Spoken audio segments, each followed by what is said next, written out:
क्या आपने कभी ये सुना है कि सोमवार के दिन माता पार्वती और भगवान महादेव की ये पावन कथा यदि सच्चे मन, श्रद्धा और पूर्ण विश्वास के साथ सुन ली जाए तो जीवन की हर पीड़ा, हर बाधा, हर भय और हर मानसिक कष्ट धीरे धीरे स्वयं शांत होने लगते हैं। प्रिय दर्शक बंधु, आज का ये सोमवार कोई साधारण दिन नहीं है। ये वो दिव्य दिवस है जब करुणामयी माता पार्वती और कल्याणकारी भगवान महादेव अपने भक्तों के जीवन से दुखों का विष हरकर उन्हें शांति, धैर्य और शक्ति का वरदान प्रदान करते हैं।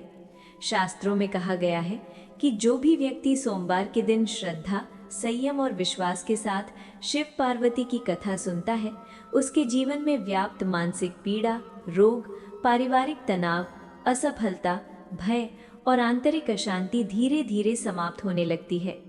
जैसे चंद्रमा की शीतल किरणें तपे हुए मन को शांति देती हैं, वैसे ही शिव पार्वती की कथा जीवन को स्थिरता, स्नेह और संतुलन प्रदान करती है। दर्शक बंधु, एक पल ठहरकर अपने जीवन की ओर देखिए। कभी मन भीतर से टूटने लगता है, कभी जिम्मेदारियों का भार असहनीय लगने लगता है, कभी संबंधों में मधुरता खो जाती है और कभी ऐसा लगता है कि दुखों का अंत ही नहीं है। लेकिन आज जब आप सोमवार के इस पावन दिन माता पार्वती और भगवान महादेव की कथा सुनने बैठे हैं, तो ऐसा प्रतीत होता है मानो करुणा और वैराग्य की दिव्य ऊर्जा आपके जीवन में उतर रही हो।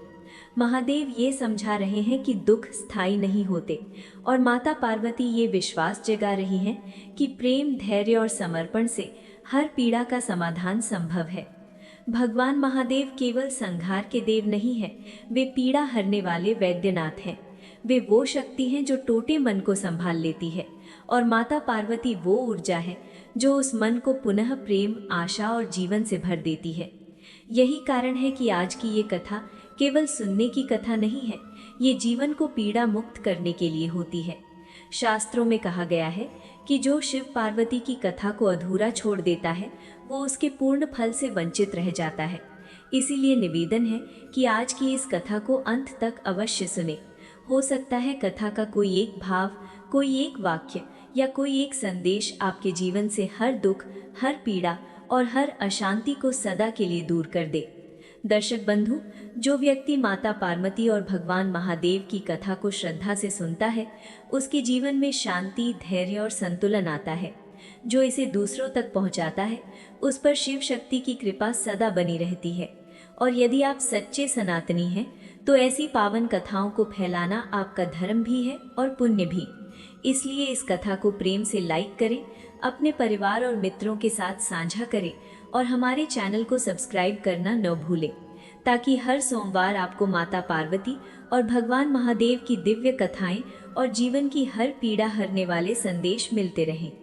तो आइए श्रद्धा, धैर्य और विश्वास के साथ शिव शक्ति का स्मरण करते हुए इस पावन सोमवार कथा की शुरुआत करते हैं।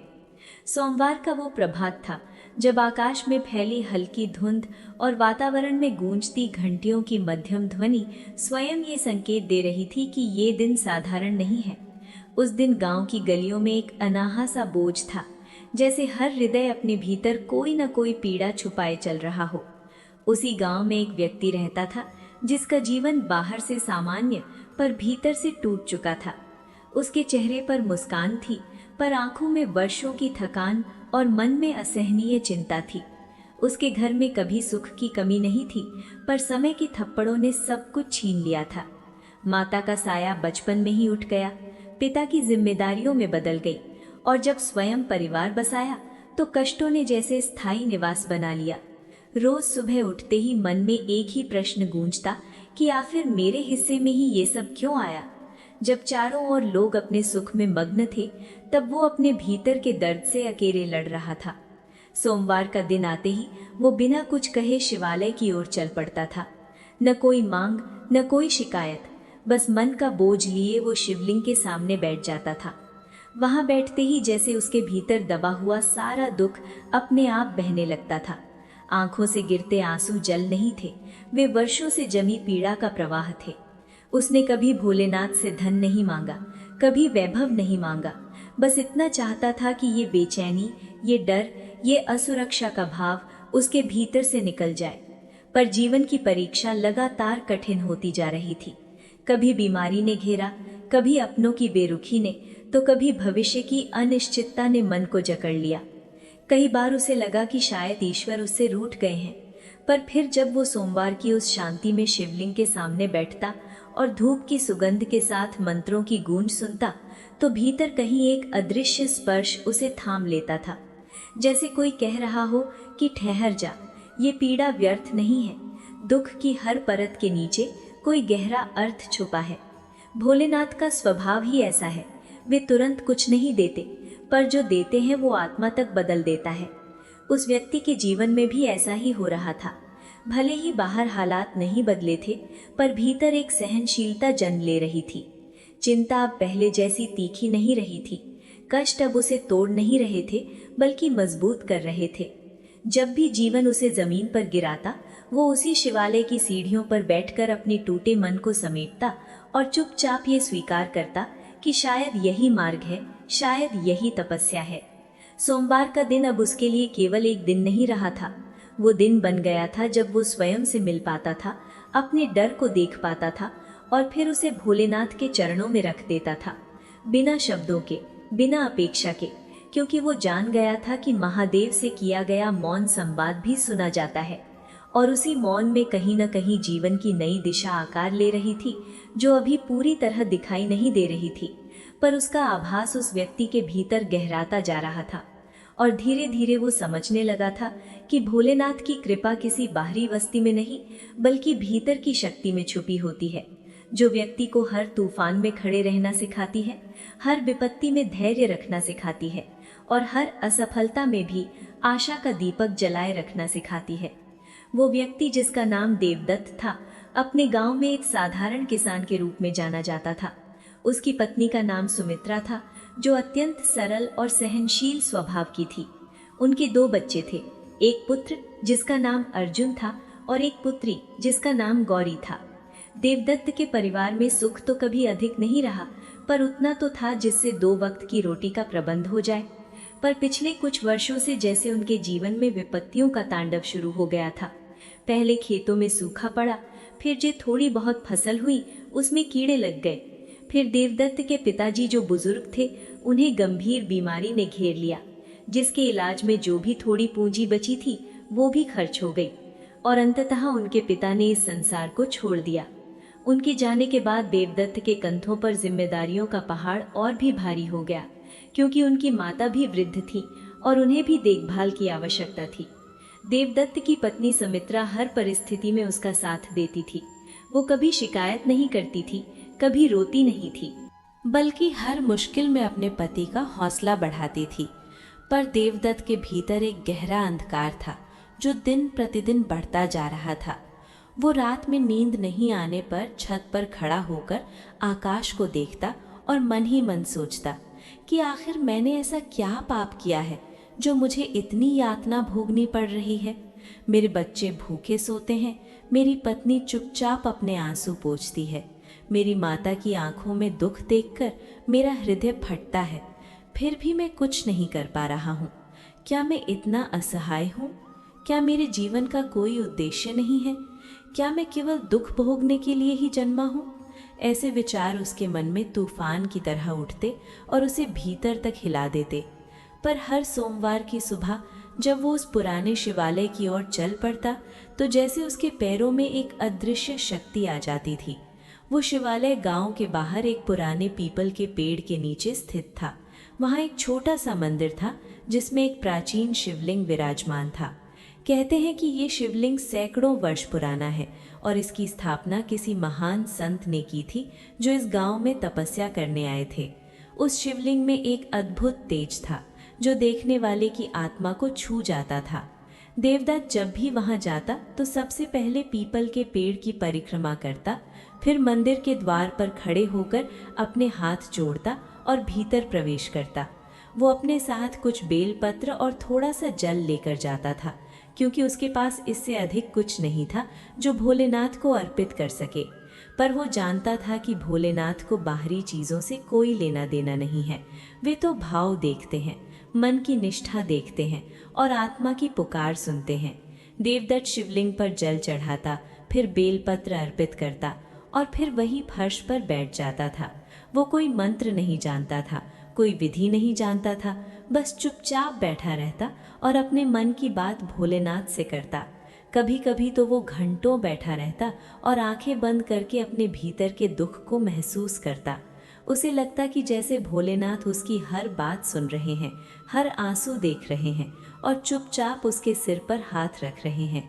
कई बार तो देवदत्त को ऐसा अनुभव होता कि मंदिर के भीतर एक शीतल हवा का झोंका आया और उसके माथे को छू गया, जिससे उसके भीतर का सारा ताप शांत हो गया।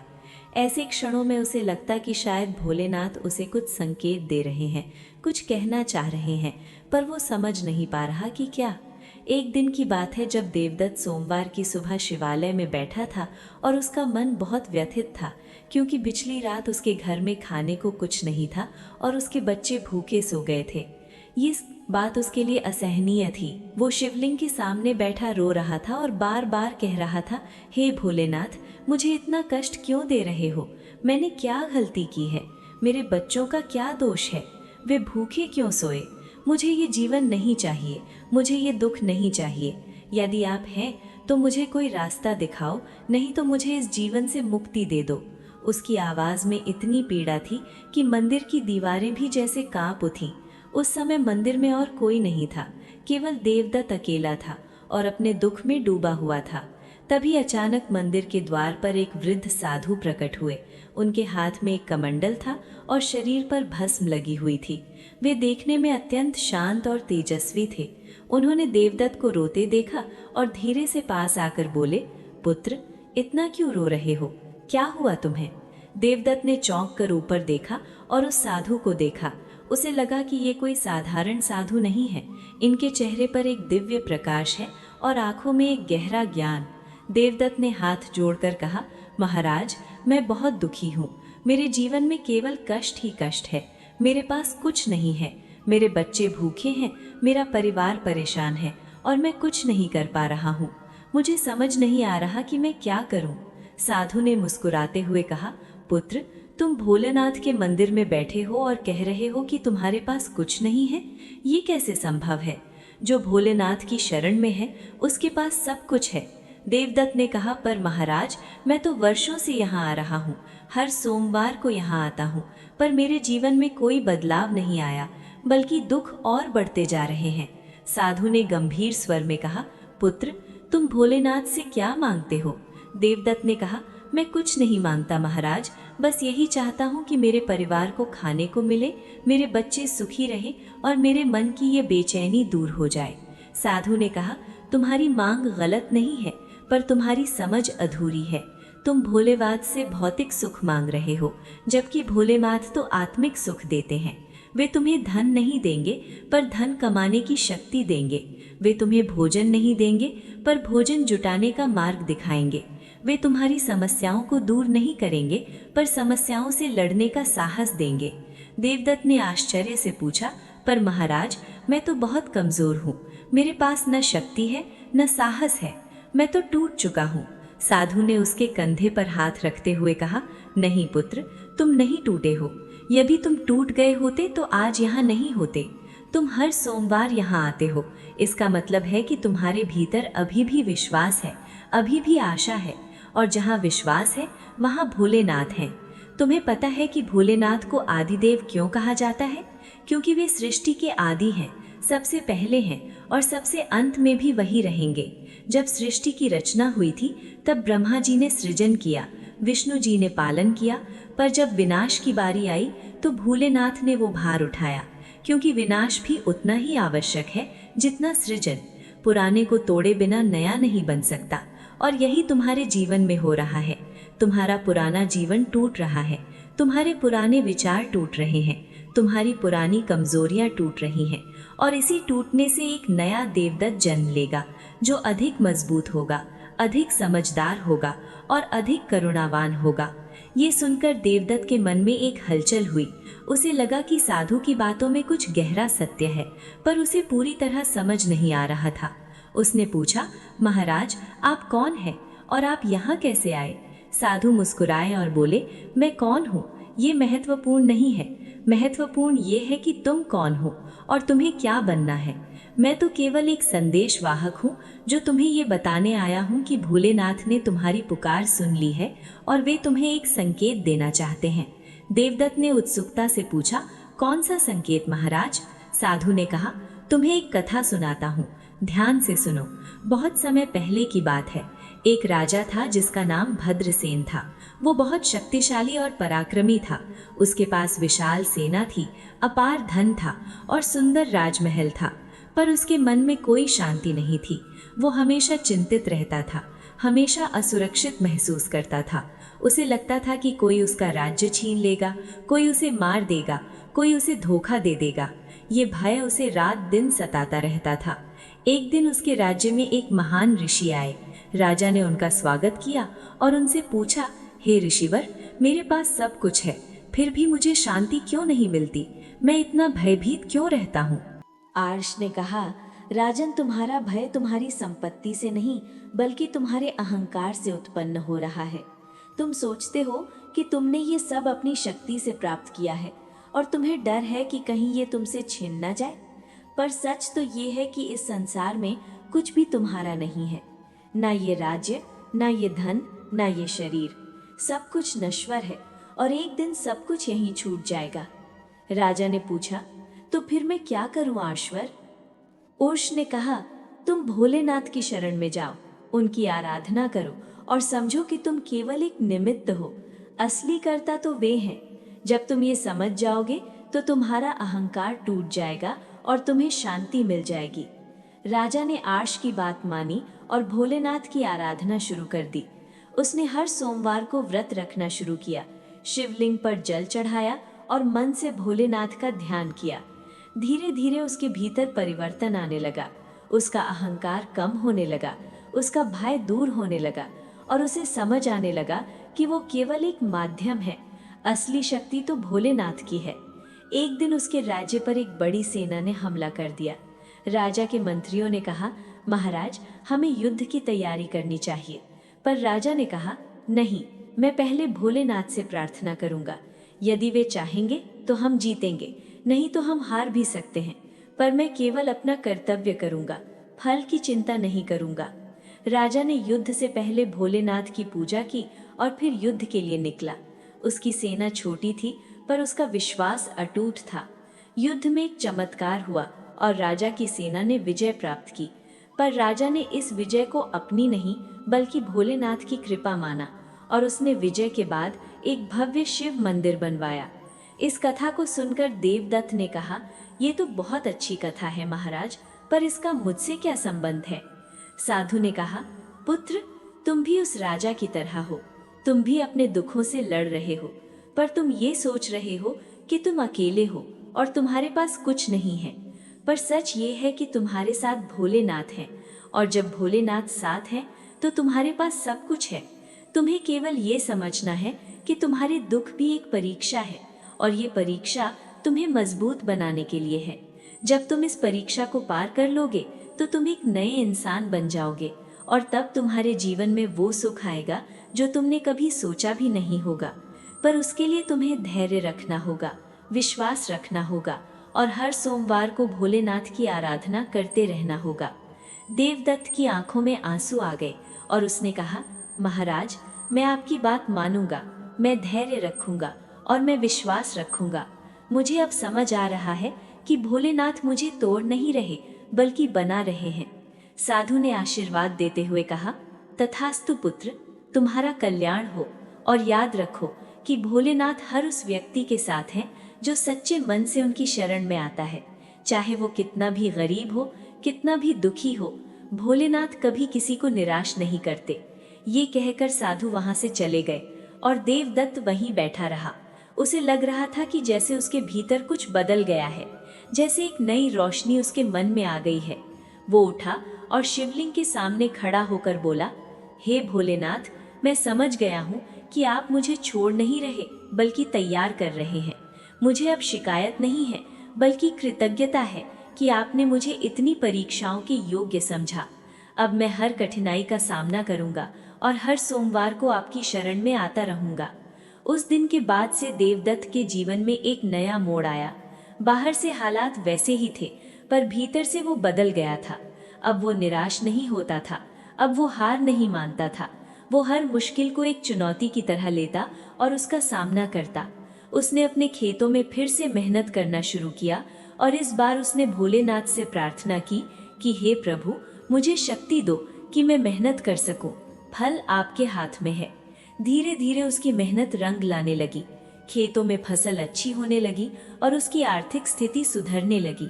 पर देवदत्त ने सफलता को अपनी नहीं बल्कि भोलेनाथ की कृपा माना और उसने गांव में एक छोटा सा शिव मंदिर बनवाने का संकल्प लिया ताकि और लोग भी भोलेनाथ की आराधना कर सकें। अब देवदत्त की कहानी गांव में फैलने लगी। लोग कहते कि देवदत्त, जो कभी इतना दुखी था, आज इतना प्रसन्न कैसे है। उसके पास अभी भी ज्यादा धन नहीं है, फिर भी उसके चेहरे पर एक अलग तेज है। और जब लोग उससे पूछते तो वो केवल इतना कहता कि मैंने भोलेनाथ की शरण ली है और उन्होंने मुझे नया जीवन दिया है। एक दिन गांव में एक और व्यक्ति आया जो बहुत परेशान था। उसका नाम विशाल था और वो भी देवदत्त की तरह दुखों से घिरा था। उसने देवदत्त से पूछा, तुम इतने खुश कैसे हो, जबकि मुझे पता है कि तुम्हारे जीवन में भी बहुत कष्ट थे। देवदत्त ने कहा, भाई, मैं खुश इसलिए हूँ क्योंकि मैंने अपने दुखों को स्वीकार कर लिया है और मैंने भोलेनाथ पर विश्वास कर लिया है। तुम भी यदि हर सोमवार को भोलेनाथ की आराधना करो और सच्चे मन से उनकी शरण में जाओ तो तुम्हारा भी जीवन बदल जाएगा। विशाल ने कहा, पर मुझे तो मंत्र भी नहीं आते, पूजा की विधि भी नहीं आती, मैं कैसे करूं? देवदत्त मुस्कुराते हुए बोला, भोलेनाथ को मंत्रों की नहीं, भावों की जरूरत है। तुम बस सच्चे मन से उनके पास जाओ, अपने दिल की बात कहो और धैर्य रखो। वे सब सुनते हैं और सबका ध्यान रखते हैं। विशाल ने देवदत्त की बात मानी और वो भी हर सोमवार को शिवालय जाने लगा। धीरे धीरे उसके जीवन में भी बदलाव आने लगे और इस तरह गांव में भोलेनाथ की भक्ति का एक नया वातावरण बनने लगा। अब हर सोमवार को उस छोटे से शिवालय में भक्तों की भीड़ लगने लगी। लोग दूर दूर से आने लगे और सबके मन में एक ही विश्वास था कि भोलेनाथ हैं और वे सबका ध्यान रखते हैं। पर यह तो केवल शुरुआत थी। असली कथा अभी बाकी थी, क्योंकि भोलेनाथ की लीलाएं अपरंपार है और उनकी कृपा का कोई अंत नहीं है। देवदत्त के जीवन में अभी और भी बहुत कुछ होना बाकी था, जो उसे और उसके गांव को एक नई दिशा देने वाला था। और वो सब शुरू हुआ उस दिन जब देवदत्त को एक स्वप्न आया जो उसके जीवन की दिशा ही बदल देने वाला था। एक रात देवदत्त सो रहा था और उसे स्वप्न में भोलेनाथ के दर्शन हुए। वे अपने त्रिशूल के साथ खड़े थे और उनका मुख अत्यंत शांत था। उन्होंने देवदत्त से कहा, पुत्र, तुमने अपनी परीक्षा पास कर ली है। अब तुम्हें एक और कार्य करना है। तुम्हें इस गांव में मेरी एक कथा सुनानी है जो लोगों के जीवन में प्रकाश लाएगी और उन्हें सही मार्ग दिखाएगी। ये कथा है देवों और राक्षसों के बीच हुए समुद्र मंथन की और उस विष को धारण करने की जो मैंने पूरे संसार को बचाने के लिए किया था। तुम लोगों को बताओ कि मैंने वो विष क्यों पिया और उससे क्या संदेश मिलता है। देवदत्त ने स्वप्न में हाथ जोड़े और कहा, प्रभु, मैं तो एक साधारण किसान हूँ, मुझे कथा कहने का कोई ज्ञान नहीं है, मैं ये कैसे करूँगा। भोलेनाथ ने मुस्कुराते हुए कहा, जब मैं तुम्हारे साथ हूँ तो तुम्हें किसी ज्ञान की जरूरत नहीं है। तुम बस अपने हृदय से बोलो और मैं तुम्हारी जुबान पर शब्द रख दूंगा। ये कथा केवल सुनाने के लिए नहीं है, बल्कि लोगों के जीवन को बदलने के लिए है। तुम अगले सोमवार को ये कथा सुनाओ और देखो कि कैसे लोगों के जीवन में परिवर्तन आता है। सुबह जब देवदत्त उठा तो उसे वो स्वप्न बिल्कुल स्पष्ट याद था और उसके मन में एक अजीब सी उत्सुकता थी, पर साथ ही डर भी था कि वो ये कैसे करेगा। उसने अपनी पत्नी सुमित्रा को सारी बात बताई। सुमित्रा ने कहा, यदि भोलेनाथ ने आपसे कहा है तो आपको जरूर करना चाहिए, वे आपका साथ देंगे। देवदत्त ने गांव के कुछ बुजुर्गों को बुलाया और उन्हें अपने स्वप्न के बारे में बताया। सभी ने कहा कि ये तो बहुत शुभ संकेत है, आपको जरूर कथा सुनानी चाहिए, हम सब आएंगे और सुनेंगे। फिर गांव में ये बात फैल गई कि अगले सोमवार को देवदत्त शिवालय में भोलेनाथ की कथा सुनाएगा।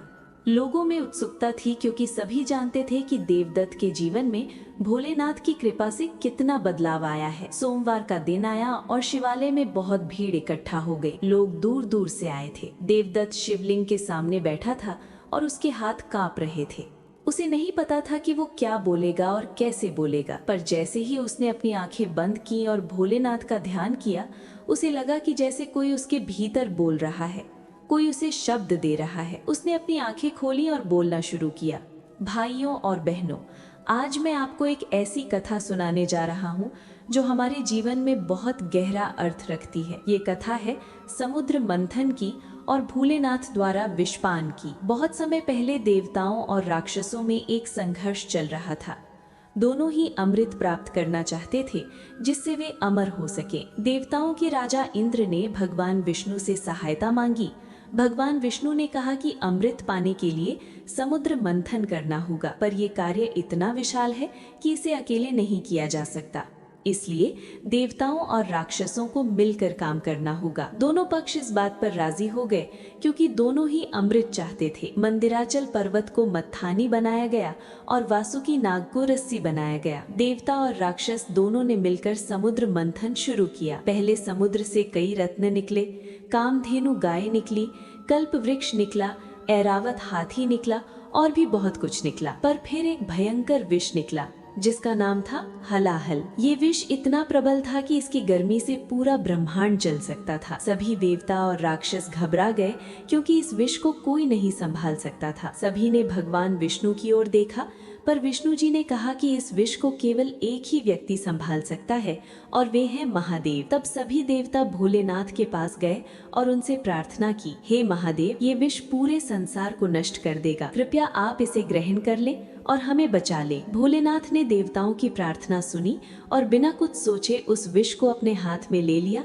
और पी गए। पर उन्होंने उस विष को अपने गले में ही रोक दिया, जिससे उनका गला नीला हो गया और वे नीलकंठ कहलाए। इस घटना से हमें क्या सीख मिलती है? देवदत्त ने लोगों की ओर देखते हुए कहा, ये सीख मिलती है कि जीवन में विष यानी दुख, कष्ट और समस्याएं आती हैं, पर हमें उन्हें स्वीकार करना चाहिए और उन्हें अपने भीतर पचा लेना चाहिए। भोलेनाथ ने उस विष को बाहर नहीं फेंका, नहीं उसे किसी और को दिया, बल्कि स्वयं पी गए, क्योंकि वे जानते थे कि यदि वे नहीं पिएंगे तो पूरा संसार नष्ट हो जाएगा। यही भाव हमें भी रखना चाहिए। जब हमारे जीवन में कठिनाइयां आए तो हमें उन्हें स्वीकार करना चाहिए और धैर्य से सहन करना चाहिए, क्योंकि हर कठिनाई के पीछे कोई ना कोई उद्देश्य होता है और भोलेनाथ हमें कभी अकेला नहीं छोड़ते। ये सुनकर भीड़ में बैठे लोगों की आंखों में आंसू आ गए, क्योंकि सभी के जीवन में कोई ना कोई कष्ट था और सभी को ये बात समझ आ गई कि कष्टों से भागना नहीं बल्कि उन्हें सहन करना ही सच्ची शक्ति है। देवदत्त ने आगे कहा,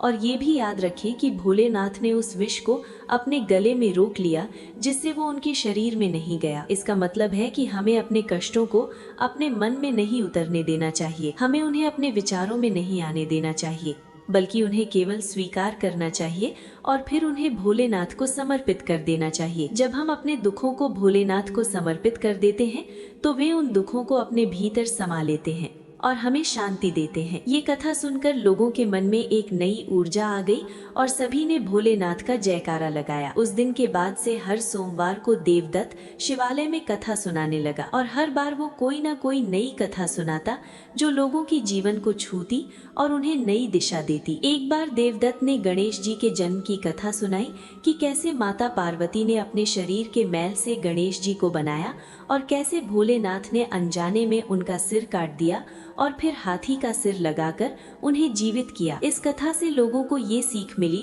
कि जीवन में कभी कभी ऐसी घटनाएं होती हैं जो बहुत दुखद लगती हैं, पर उनके पीछे कोई बड़ा उद्देश्य होता है। गणेश जी का सिर कटना एक दुर्घटना थी, पर उसके बाद वे विघ्नहर्ता बन गए और सबसे पहले पूजे जाने लगे।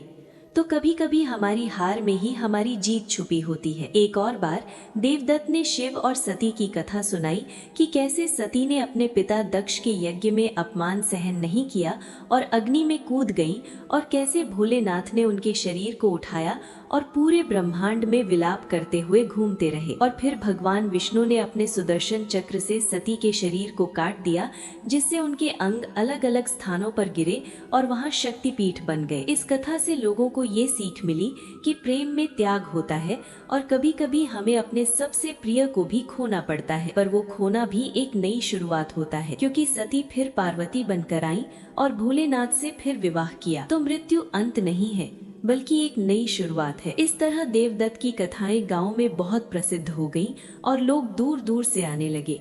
धीरे धीरे उस छोटे से शिवालय में इतनी भीड़ होने लगी कि वहां जगह कम पड़ने लगी। तब देवदत्त ने सोचा कि एक बड़ा मंदिर बनाना चाहिए जहां सभी लोग आराम से बैठ सकें और कथा सुन सकें। उसने गांव के लोगों से इस बारे में बात की और सभी ने मिलकर एक बड़े मंदिर के निर्माण का निर्णय लिया। हर कोई अपनी क्षमता के अनुसार दान देने लगा। कोई पत्थर लाया, कोई ईंटें लाया, कोई सीमेंट लाया और कोई अपना श्रम दान किया। देवदत्त ने स्वयं भी अपनी सारी बचत इस मंदिर में लगा दी और दिन रात मेहनत की। धीरे धीरे एक सुंदर मंदिर बनकर तैयार हुआ, जिसमें एक विशाल शिवलिंग स्थापित किया गया। मंदिर के उद्घाटन के दिन पूरे गांव में उत्सव जैसा माहौल था। लोगों ने फूलों से मंदिर को सजाया, दीपक जलाए और भजन कीर्तन किया। देवदत्त ने उस दिन एक विशेष कथा सुनाई जो भोलेनाथ की महिमा पर आधारित थी। उसने कहा, भाइयों और बहनों, आज ये मंदिर बनकर तैयार हुआ है, पर ये केवल पत्थरों और ईंटों का मंदिर नहीं है। ये हमारी आस्था का मंदिर है, हमारे विश्वास का मंदिर है और हमारी भक्ति का मंदिर है। भोलेनाथ को किसी मंदिर की जरूरत नहीं है, क्योंकि वे तो कैलाश पर्वत पर विराजमान है और पूरा ब्रह्मांड ही उनका मंदिर है। पर ये मंदिर हमारे लिए है, ताकि हम यहाँ आकर अपने मन को शांत कर सके, अपने विचारों को स्थिर कर सके और भोलेनाथ से संवाद कर सके। मैं आपको एक कथा सुनाता हूँ जो इस बात को और स्पष्ट करेगी। एक बार एक राजा था जिसने एक भव्य शिव मंदिर बनवाया। उस मंदिर में सोने की मूर्तियाँ थी, हीरे जवाहरात जड़े थे और हर दिन सैकड़ों पुजारी पूजा करते थे। राजा को बहुत गर्व था कि उसने इतना बड़ा मंदिर बनवाया है और वो सोचता था कि भोलेनाथ उससे बहुत प्रसन्न होंगे। एक दिन एक गरीब भक्त उस मंदिर में आया।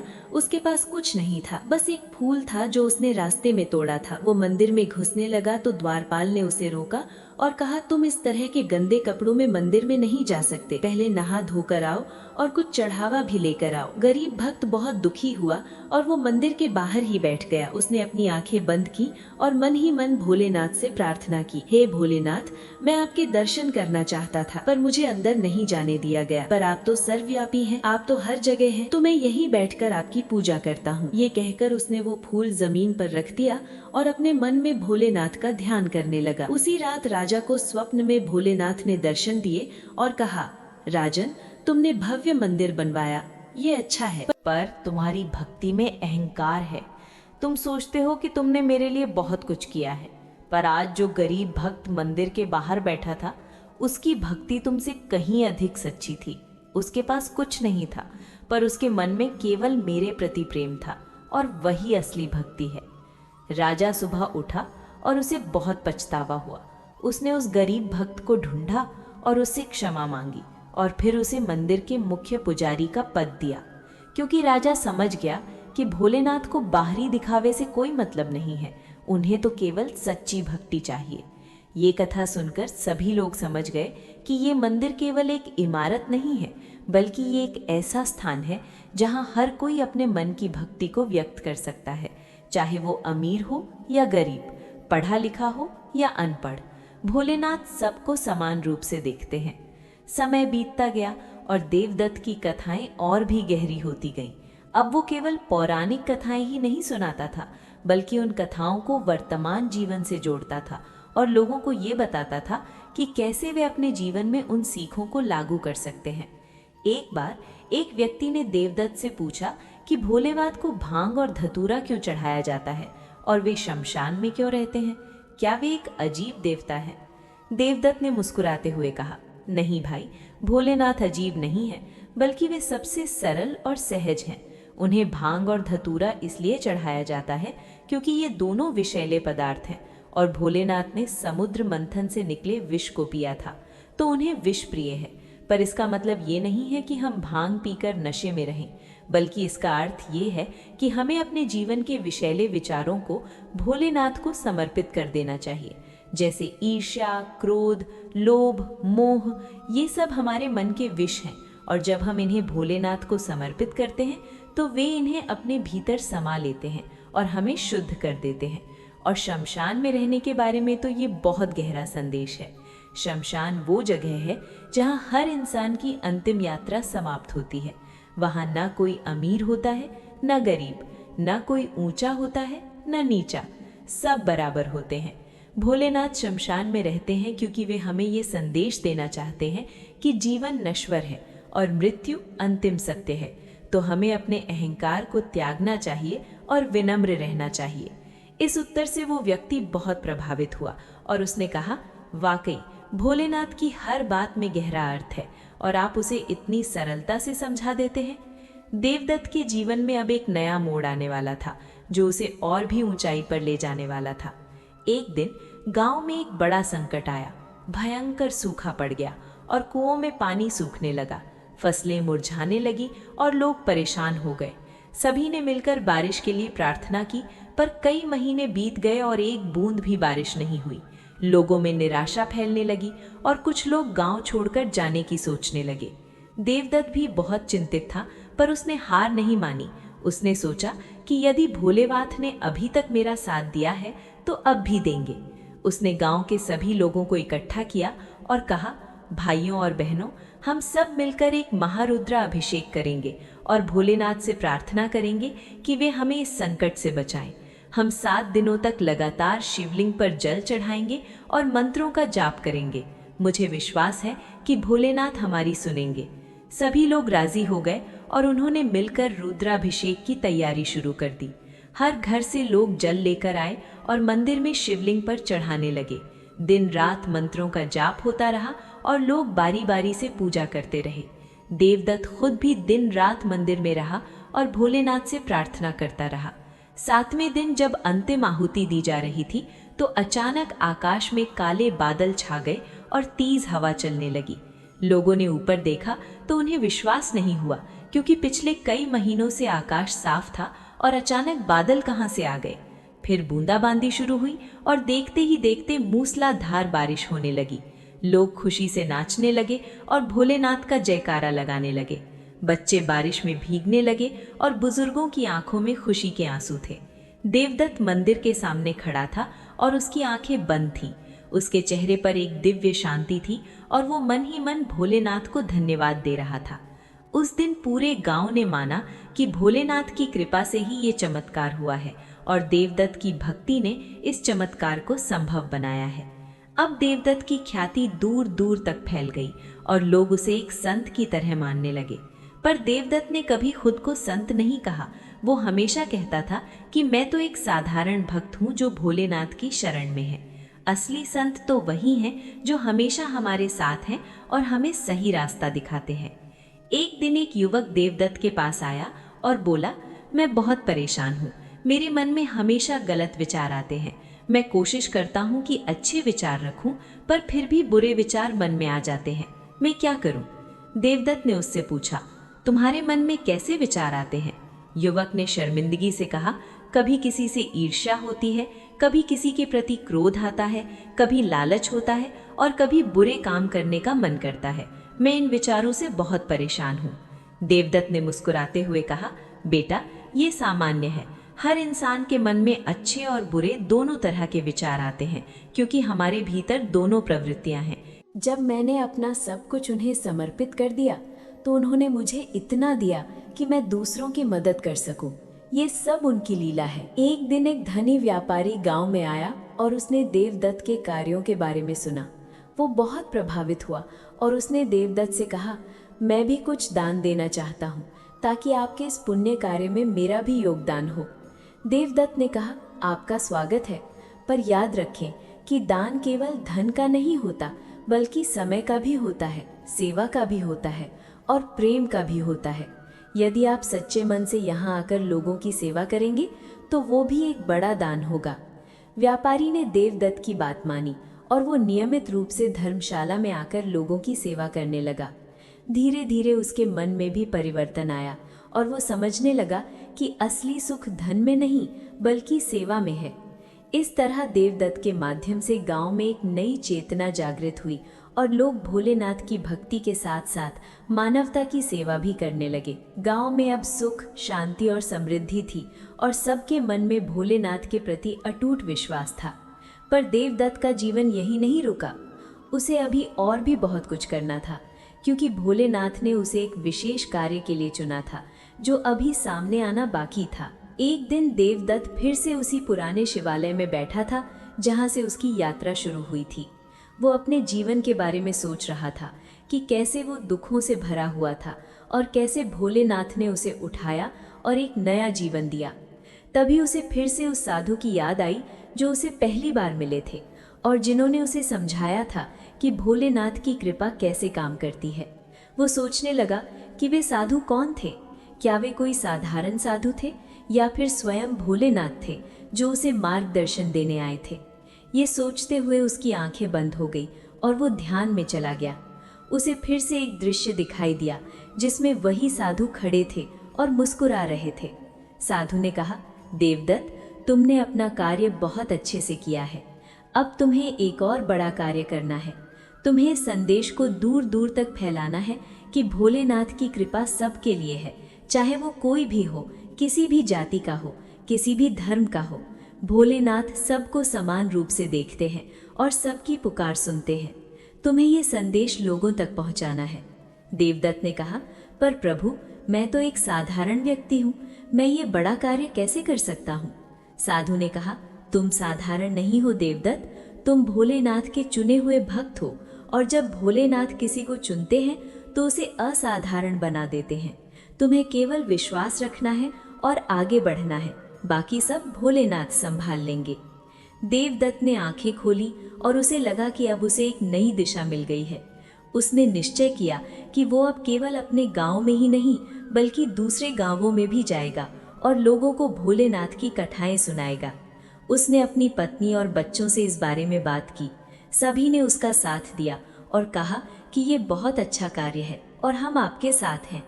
देवदत्त ने अपनी यात्रा शुरू की। वो पैदल चलकर पास के गांवों में जाने लगा और वहां के लोगों को भोलेनाथ की कथाएं सुनाने लगा। शुरुआत में लोग थोड़े संदेह के साथ आते थे, पर जब वे देवदत्त की सरलता और उसकी कथाओं की गहराई देखते तो वे भी प्रभावित हो जाते और भोलेनाथ की भक्ति में लीन हो जाते। धीरे धीरे देवदत्त की ख्याति दूर दूर तक फैल गई और लोग उसे सुनने के लिए उत्सुक रहने लगे। वो जहां भी जाता वहां भीड़ इकट्ठा हो जाती और लोग घंटों उसकी कथाएं सुनते। एक बार वो एक ऐसे गांव में पहुंचा जहां के लोग बहुत कठोर स्वभाव के थे और वहां आपसी झगड़े बहुत होते थे। वहां के लोगों ने देवदत्त को देखा तो उन्होंने कहा, तुम कौन हो और यहाँ क्यों आए हो? हमें किसी की कथा नहीं सुननी है। देवदत्त ने बहुत विनम्रता से कहा, मैं कोई बड़ा आदमी नहीं हूँ, बस एक साधारण भक्त हूँ जो भोलेनाथ का संदेश लेकर आया हूँ। यदि आप सुनना चाहें तो सुने, नहीं तो मैं चला जाऊंगा। पर कुछ लोगों ने कहा, ठीक है, हम सुनेंगे, देखते हैं तुम क्या कहते हो। देवदत्त ने उन्हें एक कथा सुनाई जो भोलेनाथ की क्षमाशीलता के बारे में थी। उसने कहा, एक बार एक भस्मासुर नाम का राक्षस था जिसने भोलेनाथ की कठोर तपस्या की। भोलेनाथ उसकी तपस्या से प्रसन्न हुए और उससे पूछा कि वो क्या वरदान चाहता है। भस्मासुर ने कहा कि वो ऐसा वरदान चाहता है कि जिसके सिर पर वो अपना हाथ रख दे वो भस्म हो जाए। भोलेनाथ ने ये जानते हुए भी कि ये वरदान खतरनाक है उसे दे दिया, क्योंकि वे अपने भक्तों से कभी मना नहीं करते। पर भस्मासुर ने वरदान मिलते ही भोलेनाथ को ही मारने का प्रयास किया और उनके पीछे दौड़ने लगा। भोलेनाथ को भागना पड़ा और वे इधर उधर छिपते रहे। तब भगवान विष्णु ने मोहिनी का रूप धारण किया और भस्मासुर को नृत्य की चुनौती दी। भस्मासुर मोहिनी के सौंदर्य पर मोहित हो गया और नृत्य करने लगा। मोहिनी ने ऐसी मुद्रा बनाई कि उसमें अपने सिर पर हाथ रखना पड़ता था। भस्मासुर ने भी वही किया और अपने ही वरदान से भस्म हो गया। ये कथा सुनकर लोगों ने पूछा, तो इससे हमें क्या सीख मिलती है? देवदत्त ने कहा, ये सीख मिलती है कि भोलेनाथ इतने क्षमाशील हैं कि अपने शत्रु को भी वरदान देते हैं, भले ही वो उन्हें मारने आया हो। वे कभी किसी से बदला नहीं लेते, कभी किसी को दंड नहीं देते, बल्कि हर किसी को उसके कर्मों का फल मिल ही जाता है। भस्मासुर अपने ही वरदान से नष्ट हुआ, क्योंकि उसकी नीयत गलत थी। यही हमें भी सीखना चाहिए कि हमें किसी से बदला नहीं लेना चाहिए, बल्कि क्षमा करनी चाहिए, क्योंकि हर किसी को उसके कर्मों का फल मिलता ही है। ये सुनकर गांव के कुछ लोग जो आपस में झगड़ा कर रहे थे, उनके मन में बदलाव आया और उन्होंने सोचा कि यदि भोलेनाथ अपने शत्रु को भी क्षमा कर सकते हैं, तो हम छोटी छोटी बातों पर क्यों लड़ते हैं। धीरे धीरे उस गांव में भी शांति आने लगी और लोग भोलेनाथ की भक्ति करने लगे। देवदत्त की यात्रा जारी रही और वो एक गांव से दूसरे गांव जाता रहा। हर जगह वो भोलेनाथ की कथाएं सुनाता और लोगों के जीवन में सकारात्मक परिवर्तन लाता। एक दिन वो एक बहुत बड़े नगर में पहुंचा, जहां एक राजा राज करता था। उस राजा का नाम महेंद्र था और वो बहुत न्यायप्रिय था, पर उसके मन में एक चिंता थी कि उसका कोई पुत्र नहीं था और वो अपने राज्य का उत्तराधिकारी नहीं मिल पा रहा था। राजा ने जब देवदत्त के बारे में सुना तो उसने अपने महल में बुलाया और कहा, मैंने आपके बारे में बहुत सुना है कि आप भोलेनाथ के बहुत बड़े भक्त हैं और आपकी कथाएं लोगों के जीवन बदल देती हैं। मैं चाहता हूं कि आप भी मुझे कुछ मार्गदर्शन दें। मेरी कोई संतान नहीं है और मैं बहुत चिंतित हूँ। देवदत्त ने कहा, महाराज, संतान तो ईश्वर की देन है, पर यदि आप सच्चे मन से भोलेनाथ की आराधना करें तो वे अवश्य आपकी मनोकामना पूर्ण करेंगे। आप हर सोमवार को व्रत रखें और 16 सोमवार का व्रत पूरा करें। इस व्रत में आपको पूरी श्रद्धा और विश्वास रखना होगा। राजा ने कहा, 16 सोमवार का व्रत क्या होता है, कृपया मुझे बताएं। देवदत्त ने कहा, महाराज, ये एक बहुत पवित्र व्रत है जिसमें लगातार 16 सोमवार तक व्रत रखना होता है। हर सोमवार को सुबह स्नान करके शिवलिंग पर जल चढ़ाना होता है, बेलपत्र चढ़ाना होता है और भोलेनाथ की कथा सुननी होती है। फिर शाम को व्रत खोला जाता है। इस व्रत को करने से भोलेनाथ बहुत प्रसन्न होते हैं और मनोकामना पूर्ण करते हैं। मैं आपको इस व्रत की एक कथा सुनाता हूँ। एक बार एक गरीब ब्राह्मण था जिसकी कोई संतान नहीं थी। वो और उसकी पत्नी बहुत दुखी थे। एक दिन उसकी पत्नी ने एक साधु से पूछा कि हमें संतान कैसे प्राप्त होगी। साधु ने कहा कि तुम 16 सोमवार का व्रत करो और भोलेनाथ से प्रार्थना करो। ब्राह्मण की पत्नी ने वैसा ही किया। उसने पूरी श्रद्धा से 16 सोमवार का व्रत किया और हर सोमवार को शिवलिंग पर जल चढ़ाया। जब 16वां सोमवार आया तो उसने एक भव्य पूजा की और भोलेनाथ से प्रार्थना की कि हे प्रभु, मुझे एक पुत्र दे। भोलेनाथ उसकी भक्ति से प्रसन्न हुए और उन्होंने उसे दर्शन दिए और कहा कि तुम्हारी मनोकामना पूर्ण होगी। कुछ समय बाद उस ब्राह्मण की पत्नी को एक पुत्र हुआ जो बहुत गुणवान और तेजस्वी था। ये सुनकर राजा महेंद्र ने कहा, मैं भी ये व्रत करूंगा, और अपने 10 सिर भोलेनाथ को समर्पित कर दिए थे। भोलेनाथ उसकी भक्ति से प्रसन्न हुए और उन्होंने रावण को उसके सिर वापस दे दिए और साथ ही अनेक वरदान भी दिए। रावण ने भोलेनाथ से एक शिवलिंग मांगा जिसे वो अपने राज्य लंका में स्थापित करना चाहता था। भोलेनाथ ने उसे एक दिव्य शिवलिंग दिया और कहा कि तुम इसे लंका ले जा सकते हो, पर ध्यान रहे कि तुम इसे रास्ते में कहीं जमीन पर नहीं रखना, क्योंकि यदि तुमने इसे एक बार जमीन पर रख दिया तो ये वहीं स्थापित हो जाएगा और फिर तुम इसे हिला नहीं सकोगे। रावण ने कहा कि वो ऐसा नहीं करेगा और वो शिवलिंग को लेकर लंका की ओर चल पड़ा। पर देवताओं को ये पसंद नहीं था कि इतना शक्तिशाली शिवलिंग लंका में स्थापित हो, क्योंकि इससे रावण और भी शक्तिशाली हो जाएगा। इसीलिए देवताओं ने एक योजना बनाई। उन्होंने वरुण देव से कहा कि वे रावण के पेट में जल भर दें, जिससे उसे शौच जाना पड़े और उसे शिवलिंग को किसी को पकड़ाना पड़े। वैसा ही हुआ। जब रावण गोकान के पास पहुंचा तो उसे शौच लगी और उसने एक बालक को देखा जो वहां खड़ा था। ये बालक कोई और नहीं बल्कि भगवान गणेश थे, जो बालक का रूप धारण करके वहां आए थे। रावण ने उस बालक से कहा कि वो थोड़ी देर के लिए इस शिवलिंग को पकड़े रहे और उसे जमीन पर ना रखे। बालक ने कहा कि वो थोड़ी देर तक तो पकड़ सकता है, पर यदि ज्यादा देर हो गई तो वो 3 बार पुकारेगा और फिर जमीन पर रख देगा। रावण मान गया और वो चला गया। जब वो लौटा तो देखा कि बालक ने शिवलिंग को जमीन पर रख दिया है। रावण बहुत क्रोधित हुआ और उसने शिवलिंग को उठाने की कोशिश की, पर वो नहीं उठा क्योंकि वो वहीं स्थापित हो गया था। रावण ने बालक को मारने के लिए हाथ उठाया, पर बालक गायब हो गया और वहां भगवान गणेश प्रकट हुए। रावण समझ गया कि ये देवताओं की चाल थी, पर अब कुछ नहीं हो सकता था। वो शिवलिंग वहीं रह गया और आज भी गोकर्ण में वो शिवलिंग है जिसे महाबलेश्वर के नाम से जाना जाता है। इस कथा से हमें ये सीख मिलती है कि भोलेनाथ की कृपा तो सबको मिलती है, पर उसका सदुपयोग करना हमारे हाथ में है।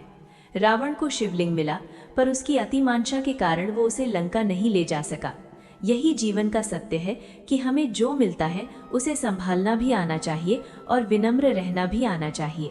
भोलेनाथ की एक और महत्वपूर्ण शिक्षा है संतोष की शिक्षा। भोलेनाथ स्वयं बहुत सरल जीवन जीते हैं। वे शमशान में रहते हैं, उनके गले में सांप है, उनके शरीर पर भस्म लगी है और वे बागंबर पहनते हैं। उनके पास कोई विशाल महल नहीं है, कोई सोने का सिंहासन नहीं है, फिर भी वे त्रिलोकीनाथ हैं, क्योंकि उन्हें किसी बाहरी वस्तु की जरूरत नहीं है। उनकी शक्ति उनके भीतर है। यही संदेश हमें भी लेना चाहिए कि असली शक्ति बाहरी वस्तुओं में नहीं बल्कि हमारे भीतर है। यदि हमारा मन शांत है, हमारी आत्मा निर्मल है, तो हम सबसे शक्तिशाली हैं। देवदत्त ने यही सीखा था और यही जीवन जिया।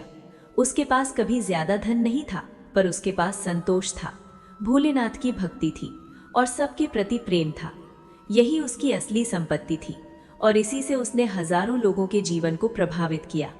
आज के युग में जब लोग भौतिक सुखों के पीछे भाग रहे हैं, तब भोलेनाथ की शिक्षा और भी प्रासंगिक हो जाती है कि असली सुख बाहर नहीं बल्कि भीतर है। जब हम अपने भीतर शांति पा लेते हैं तो बाहर की कोई भी परिस्थिति हमें विचलित नहीं कर सकती। भोलेनाथ का एक और महत्वपूर्ण गुण है क्षमा का गुण। जब दक्ष प्रजापति ने यज्ञ में भोलेनाथ का अपमान किया और सती ने अग्नि में कूदकर अपना शरीर त्याग दिया, तो भोलेनाथ बहुत क्रोधित हुए और उन्होंने वीरभद्र को भेजा, जिसने दक्ष का सिर काट दिया। पर बाद में जब देवताओं ने प्रार्थना की तो भोलेनाथ ने दक्ष को पुनर्जीवित कर दिया और उसे क्षमा कर दिया। ये भोलेनाथ की महानता है कि वे क्रोध तो करते हैं पर बाद में क्षमा भी कर देते हैं। यही हमें भी सीखना चाहिए कि हमें अपने क्रोध पर नियंत्रण रखना चाहिए और दूसरों की गलतियों को क्षमा करना चाहिए। भोलेनाथ की एक और कथा है जो बहुत प्रेरणादायक है। ये कथा है मार्कंडेय आऋषि की। मार्कंडेय एक महान अर्षि के पुत्र थे और उनकी आयु केवल 16 वर्ष की थी। जब उनकी आयु समाप्त होने वाली थी तो यमराज उन्हें लेने आए, पर मार्कंडेय ने शिवलिंग को पकड़ लिया और भोलेनाथ से प्रार्थना की। यमराज ने अपना पाश फेंका जो शिवलिंग पर जाकर लगा। तब भोलेनाथ प्रकट हुए और उन्होंने यमराज को रोक दिया और कहा कि मार्कंडेय मेरा भक्त है और मैं उसे नहीं जाने दूंगा। यमराज ने कहा कि ये तो नियम के विरुद्ध है, हर किसी को मरना होता है। भोलेनाथ ने कहा कि नियम तो है, पर मेरे भक्त के लिए मैं नियम को भी बदल सकता हूँ। मार्कंडेय को चिरंजीवी का वरदान मिला और वे आज भी जीवित हैं। ये कथा हमें ये सिखाती है कि भोलेनाथ अपने भक्तों के लिए कुछ भी कर सकते हैं और वे हमेशा अपने भक्तों की रक्षा करते हैं। बस हमें सच्चे मन से उनकी शरण में जाना है। देवदत्त की कथा के अंत में हम ये कह सकते हैं कि भोलेनाथ की भक्ति केवल एक धार्मिक क्रिया नहीं है, बल्कि ये जीवन जीने का एक तरीका है। जब हम भोलेनाथ की शरण में जाते हैं तो हम अपने जीवन को एक नई दिशा देते हैं। हम अपने भीतर के विकारों को दूर करते हैं और अपने भीतर के शिव को जगाते हैं। सोमवार का व्रत और भोलेनाथ की पूजा हमें अनुशासन सिखाती है, धैर्य सिखाती है और सबसे महत्वपूर्ण विश्वास सिखाती है कि चाहे परिस्थितियां कैसी भी हों, भोलेनाथ हमारे साथ हैं और वे हमें सही मार्ग दिखाएंगे। आज भी जब कोई व्यक्ति दुख में होता है और वो भोलेनाथ की शरण में जाता है तो उसे शांति मिलती है, उसे दिशा मिलती है और उसे एक नया जीवन मिलता है। यही भोलेनाथ की महिमा है, यही उनकी कृपा है और यही उनका आशीर्वाद है।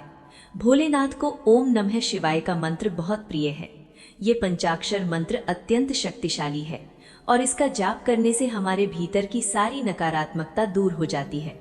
जब हम ओम नमः शिवाय का जाप करते हैं तो हम अपने भीतर के शिव को नमन करते हैं और अपने भीतर की दिव्यता को स्वीकार करते हैं। देवदत्त भी इसी मंत्र का जाप करता था और यही मंत्र उसकी शक्ति का स्रोत था। जब भी वो किसी समस्या में होता तो वो इस मंत्र का जाप करता और उसे समाधान मिल जाता। ये मंत्र केवल एक शब्द समूह नहीं है, बल्कि ये एक ऊर्जा है जो हमारे भीतर सकारात्मक परिवर्तन लाती है। भोलेनाथ की महिमा का वर्णन करते हुए हम ये भी जान लेते हैं कि वे 12 ज्योतिर्लिंगों के रूप में भारत के विभिन्न स्थानों पर विराजमान हैं। ये ज्योतिर्लिंग हैं सोमनाथ, मल्लिकार्जुन, महाकालेश्वर, ओंकारेश्वर, केदारनाथ, भीमाशंकर, विश्वनाथ, त्र्यंबकेश्वर, वैद्यनाथ, नागेश्वर, रामेश्वर और घृष्णेश्वर। इन सभी स्थानों पर भोलेनाथ की अपार कृपा बरसती है और जो भी भक्त सच्चे मन से वहां जाता है उसकी मनोकामना पूर्ण होती है। देवदत्त ने अपने जीवन में इन सभी ज्योतिर्लिंगों के दर्शन किए थे और हर जगह उन्हें एक नया अनुभव हुआ था।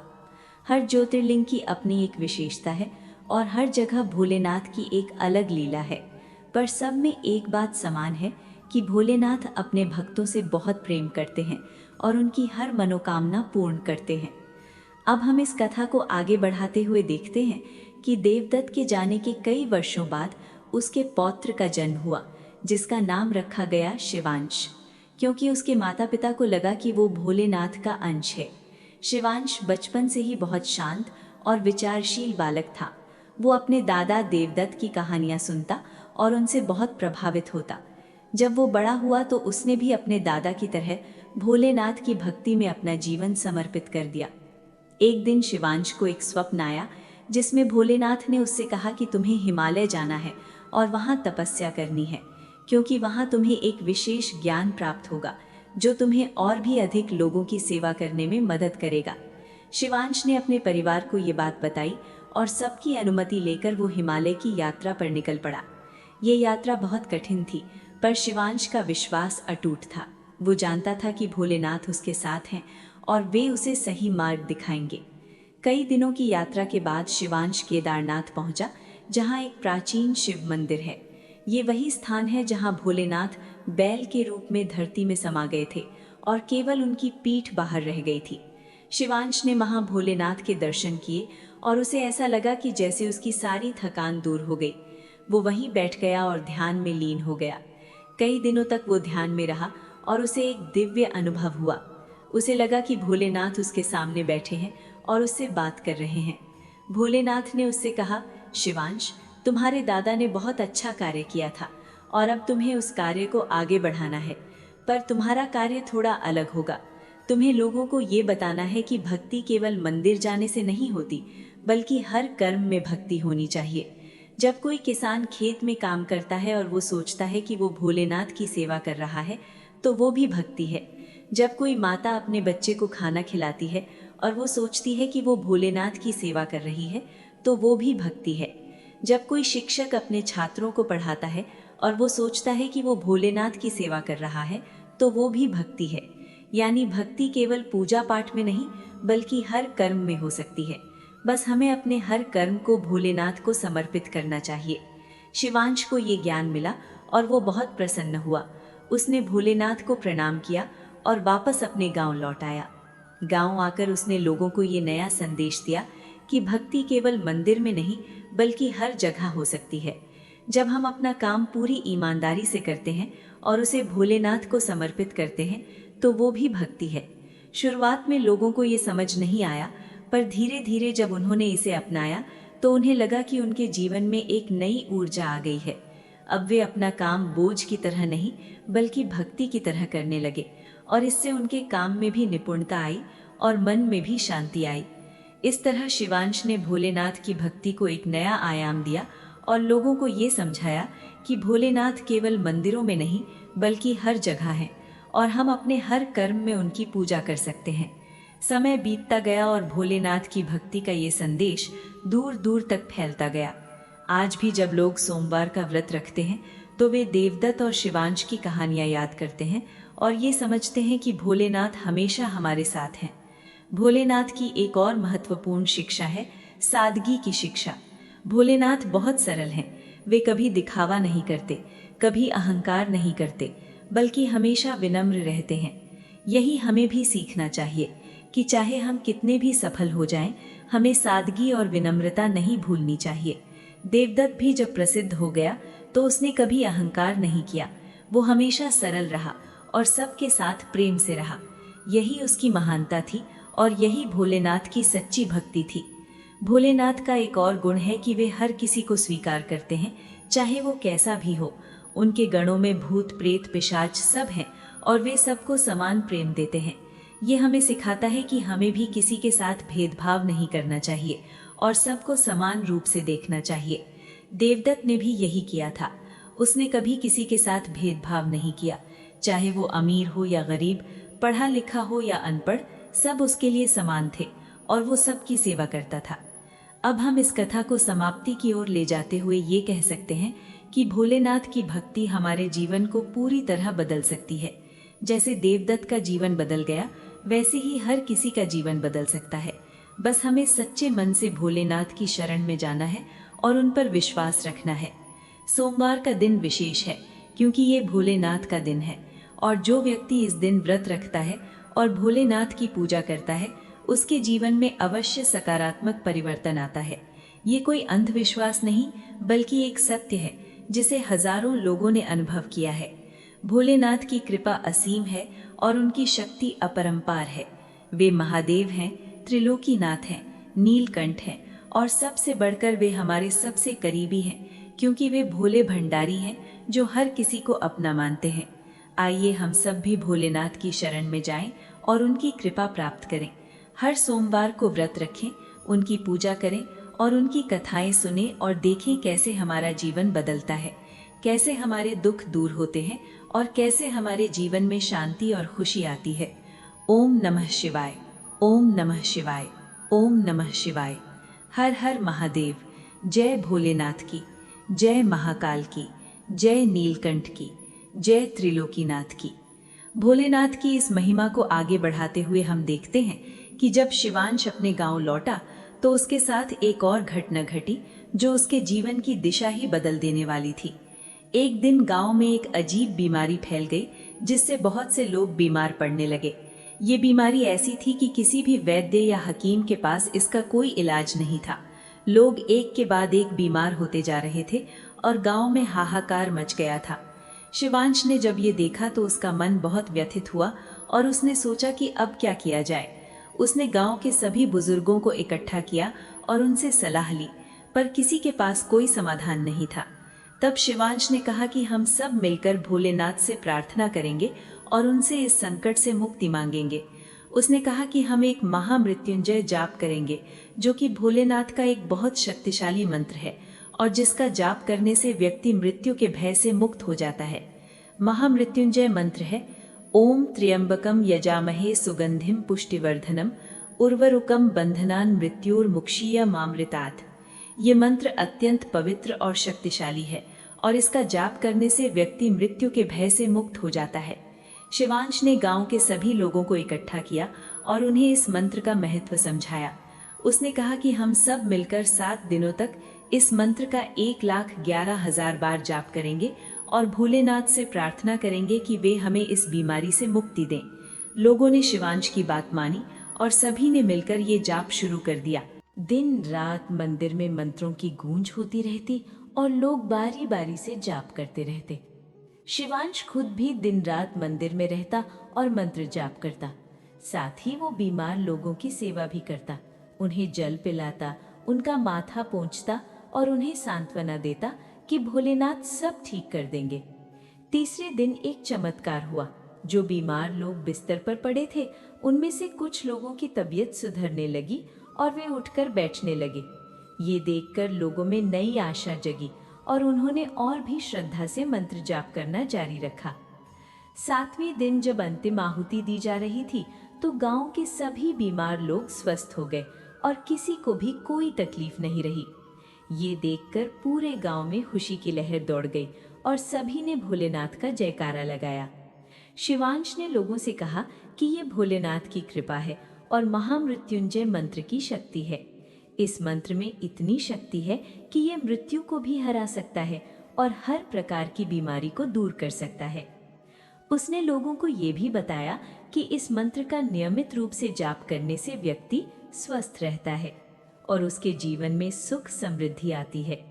इस घटना के बाद शिवांश की ख्याति और भी बढ़ गई और लोग उसे एक महान भक्त मानने लगे।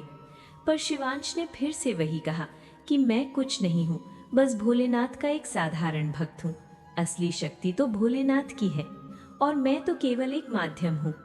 अब शिवांश ने एक और महत्वपूर्ण कार्य करने का निर्णय लिया।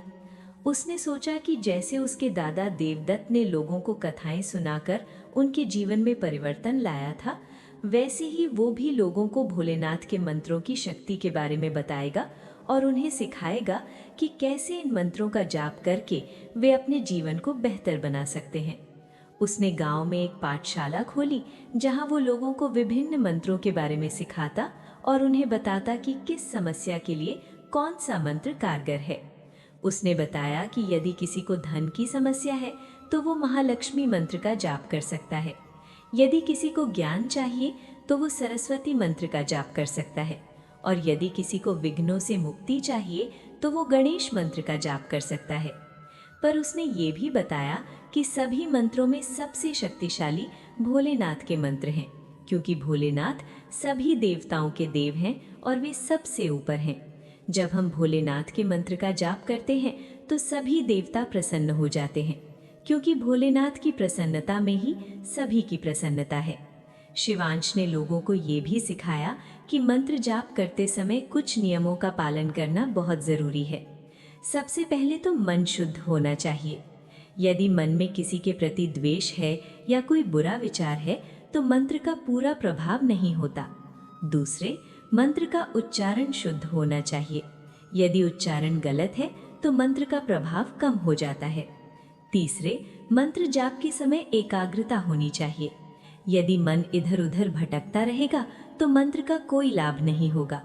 और चौथा, मंत्र जाप के साथ साथ अच्छे कर्म भी करने चाहिए, क्योंकि मंत्र तो एक साधन है पर असली परिवर्तन तो हमारे कर्मों से आता है। लोगों ने शिवांश की इन शिक्षाओं को बहुत गंभीरता से लिया और उन्होंने नियमित रूप से मंत्र जाप करना शुरू किया। धीरे धीरे उनके जीवन में सकारात्मक परिवर्तन आने लगे। लोगों की आर्थिक स्थिति सुधरने लगी, उनके परिवारों में शांति आने लगी, और सबसे बड़ी बात ये हुई कि लोगों के मन में एक गहरा विश्वास जग गया कि भोलेनाथ सच में उनके साथ हैं। एक दिन शिवांश के पास एक महिला आई जो बहुत दुखी थी। उसने शिवांश से कहा कि उसका पति बहुत क्रोधी स्वभाव का है और हमेशा उससे झगड़ता रहता है। घर में कभी शांति नहीं रहती और वो बहुत परेशान है। शिवांश ने उस महिला को बड़े प्यार से समझाया और कहा कि तुम चिंता मत करो, भोलेनाथ सब ठीक कर देंगे। तुम हर सोमवार को व्रत रखो और भोलेनाथ का ये मंत्र जपो, ओम नमः शिवाय।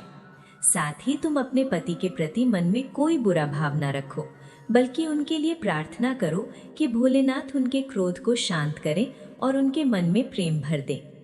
उस महिला ने शिवांश की बात मानी और उसने नियमित रूप से सोमवार का व्रत रखना शुरू किया और मंत्र जाप करना शुरू किया। साथ ही उसने अपने व्यवहार में भी बदलाव लाया। अब वो अपने पति से कम बोलती और जब भी पति क्रोध करते तो वो चुपचाप सुन लेती और कोई जवाब नहीं देती। कुछ महीनों बाद एक चमत्कार हुआ। उसके पति का स्वभाव धीरे धीरे बदलने लगा। अब वो पहले की तरह क्रोध नहीं करते थे और घर में शांति का वातावरण बनने लगा। जब उस महिला ने ये देखा तो वो बहुत खुश हुई और शिवांश के पास आकर उसने कहा कि आपने मेरा जीवन बदल दिया, अब मेरे घर में सुख शांति है। शिवांश ने कहा कि मैंने कुछ नहीं किया, ये तो भोलेनाथ की कृपा है और तुम्हारी श्रद्धा का परिणाम है। तुमने सच्चे मन से भोलेनाथ की पूजा की और उन्होंने तुम्हारी सुन ली।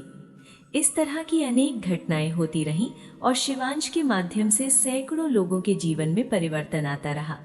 पर शिवांश ने कभी भी अपने को श्रेय नहीं दिया और हमेशा भोलेनाथ का धन्यवाद किया। एक बार की बात है कि गांव में एक बहुत धनी व्यापारी आया जिसके पास बहुत संपत्ति थी, पर उसके मन में कोई शांति नहीं थी।